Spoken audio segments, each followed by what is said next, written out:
G'day and welcome to WineWeek. I'm Danny. And I'm Brad. And this time every year, normally we kind of get together and we do a best dozen. We do. We look back on the 12 months and pick out our favourites, but this year it's a little different, isn't it? It is a little different. 5 odd years ago, almost to the day, we were in a pub not far from here and we said, you know what, we need to start doing videos talking about the wines we like so that people can go out to the stores and buy them. 5 odd years where it was pretty much weekly, week in, week out. Not so much at the moment. No, the last couple of months you might have noticed we've kind of dropped off the regularity. And look, it's with probably a heavy heart. In fact, not probably. It's with a heavy heart. I say, in this format, we've decided we just can't commit to the Wine Week format going forward. Yeah, we've got other commitments that are just taking more and more time. And the time that we do spend with wine is personal time almost. That's right. So we spend less time drinking wine in front of a camera, more time drinking it with just friends and family. And trying to relax. Yeah, so as Brad says, with heavy heart, this is not just our kind of best dozen episode, and we're not going to give these ones away this year. We're going to talk about some of our absolute favourite wines that we've reviewed on the show over the last 5 years. So why don't you kick us off with something? All right, well, I'll kick off this week, and we'll kick off, let's go from this start, the Clonakilla. Now, you know, we've got some pretty premium wines here, and some people would argue this is Australia's best red wine. It's better than this little fella over here, and maybe a few of the others. Clonakilla, I mean, for people who know about wine, they know this wine. Canberra-based winery, cool climate, Shiraz Viognier, just a dash of Viognier, doesn't need that much, but it is an absolutely superb wine. A wine that you can drink in its youth, and it's fantastic, but it will also cellar well. Tim Kirk does an amazing job as the winemaker. It's got a cult following. It sells out every single year, and with good reason, because if you haven't had Clonakilla Shiraz Viognier yet, then you are seriously missing out, and you should go and find some straight away. Yes, if you can. I think the 2010s are out at the moment. That's a 2009. I bought half a dozen of them, put them down, brought that back in to talk about it on the show, because I actually was in a Dan Murphy's on the weekend looking for the 2010. Couldn't even find it myself. No, you need to search far and wide, I think. Yeah, speaking of things you've got to do a bit of searching for, Savater Chardonnay. Now, I think it was either last week or the week before we talked about the Oak Ridge 864 Chardonnay. Glorious wine, and at that point I said, if it's not the best Chardonnay I've had this year, then it's in the best two, and that was the other one I mentioned. So rather than be dragging out the 864 again and saying, this is the best Chardonnay I've had in the last 5 years, I thought maybe I'd just bring this one back to attention, because realistically I think they are the two best Chardonnays I've had in an extraordinarily long period of time. And that isn't something you're going to find at your average bottle shop, but get on the mailing list, hit the website, find them, even maybe go online, look for some in the second-hand market, because, geez, awesomely good. And Chardonnay, once again, starting to pick up, and it'll be interesting to see where Chardonnay sits 5 years from now. That's right. It's certainly enjoying a bit of a purple patch at the moment, with some of the Penfolds gear good, and the Lewin Art series always right up there as well. Yep. Right, now to another winery in top form, and this is one that we've featured a few of recently because it's actually hard to go past a lot of their range, and that's the guys at Wynns. Sue Hodder and the team over there have been putting out some fantastic wines, and we could have picked any number of them, right from the black label entry-level Cab Sav, which is great year in, year out. But we've just picked out one of the single vineyard ones, which we had a look at this year. This is the Davis Cab Sav, just a straight Cab Sav from one of the blocks that they picked out. Thought it had some great characteristics about it. I'm pretty sure this is probably sold out in most places now too, because this is really good value. This came in, I think, about the mid-30s. Consider that the John Riddick, the premium top Cabernet there, is more around the $80 mark. This is about half that, and it's a cracking wine. Again, you can actually open it up now. Lovely characters, but it'll sell for a long time. And look, Wynns across the range. You can almost buy any of their wines at the moment, grab them and you'll be satisfied. So well done to the guys over there. Yeah, I could have found space for the Alex 88 that we did probably about 18 months ago. That wine at the time, oh, that was so good. Once again, mid-range, not expensive, not cheap, but just great, great wine. Now, speaking of great, great wine, it would have been remiss of us not to include a Penfolds. Going back to our 100th episode, 150 plus episodes ago, we talked about the 4 greatest wines in Australia, and at that point we dragged out a Grange. I had to drag one out again because the last couple of vintages have just been immaculate, so damn good, and really pushing that point where you go, okay, is $500 plus good value for a wine? Maybe it is, and these ones have shown that at 500 plus you can actually consider them great value because they're going to be such amazing wines in 10, 20, 30, maybe even 50 years time. I doubt I'm going to be alive then when they're 50 years plus on these bottles, but 20 years from now that will be an exceptional bottle of wine, whether you're talking about the 04, the 05 or the 06. Such a great wine and such a part of the Australian wine industry. When people celebrate, they often celebrate with a Grange, whether it's a kid's 21st, whether it's a 50th or a 40th birthday party. They're such a part of this country and an amazing wine. I've got a bottle of 76 lying down, which I'm looking forward to opening up at some point. That'll be good. Right, now, what have we got next?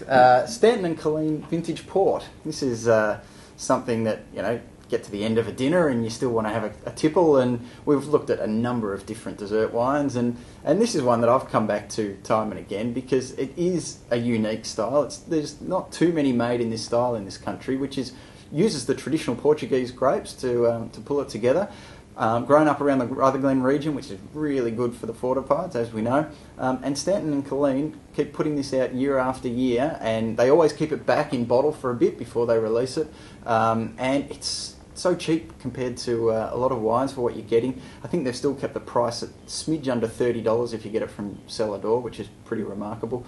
But it is a great dessert wine, and it does need time. So these are the ones that you don't actually really get home and then try one. You could if you like, but you're better off putting it away for 20 plus years and then really enjoying it. So Stanton and Colleen, some nice fortifieds up there.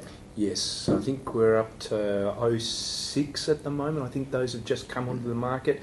I'm looking forward to the birth year wines from these guys for my 2 kids, because they're ones that'll put away that I know 21st, 30th, 50th, they'll be going strong. Now, talking of dessert wine, something that's not in front of us but definitely rates as one of the best wines I've reviewed on the show over the last 5 years, the All Saints Museum Muscat. That was that special squarish looking bottle, came in an amazing package, $1,500 odd a bottle, but the most remarkable dessert wine that I've had that's actually been available. I've tasted some things that are special blends from winemakers that are incredible, but they've never been available in the market.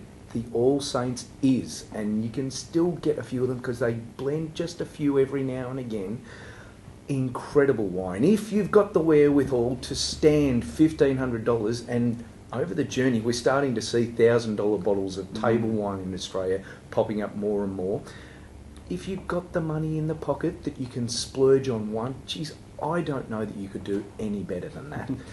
Incredible. But hey, I'm a Rutherglen Muscat fiend, and of course I wanted to talk about one. Yes, and it was remarkable. It was like drinking treacle, but it had all this complexity and balance. It was lovely. Yep, and freshness at the same time.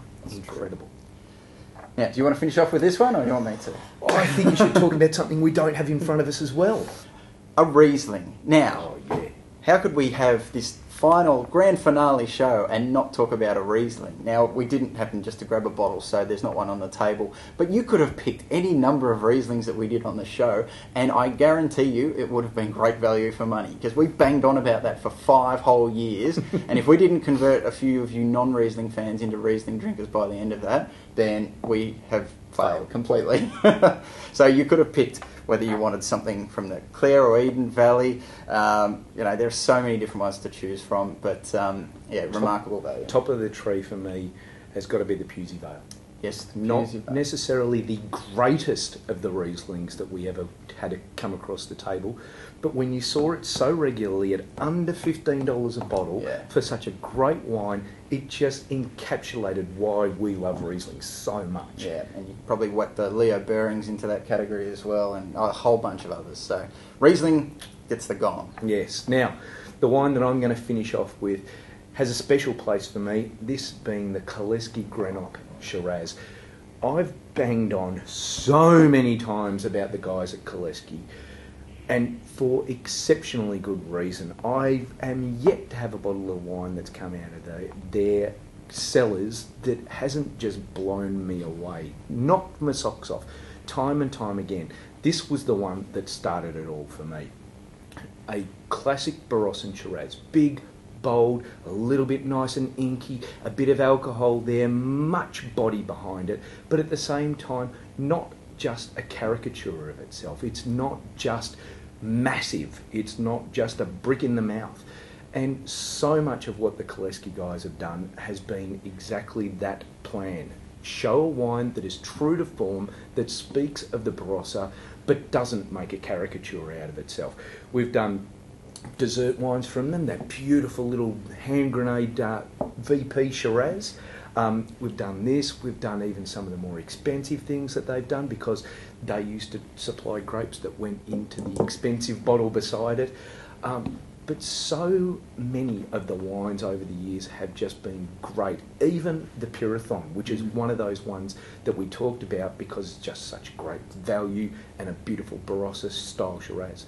Now, I wanted to talk about this partly because Koleski's, as I say, great soft spot for them, but that it also shows another story that's repeated ad infinitum around Australia, that there are these families that have got history and sense of place and great wines coming out of them. Koleski aren't the only one. You look at Oliver's Taranga, you look at a whole bunch of wineries around Australia that have got this lineage that shows incredible winemaking skills, and it's something that we tried to tell Australia and the rest of the world about how great some of our wines are, and how if you just do a little bit of searching, you can find something so incredible for not much more than just the run-of-the-mill stuff that's churned out in the critter bottles. Yeah, couldn't agree more. It's we've got an amazing diversity of wine in this country, and some of it doesn't make it overseas, and it's a shame. But I think highlighting what they're doing from a family perspective is what we like to see. It definitely is. Now, usually we sign off by saying thanks and we'll see you all again next week. Unfortunately, we won't do that. Have a great Christmas. All of the episodes that we've already put up are still available online. You'll find them all. We've had some great ones, interviews with Pete Gago and one of your friends, Maynard. Maynard, that was a personal highlight, getting to meet the Tool great man. Yes, and you will see us from time to time, but just not in this format. And make sure you enjoy great wine. And thank you for watching over the journey, because we only started this as a side project, and 5 years later we were still going. So sad to sign off, but thanks all for watching. Yes, indeed. Thank you all, and we'll see you at some stage.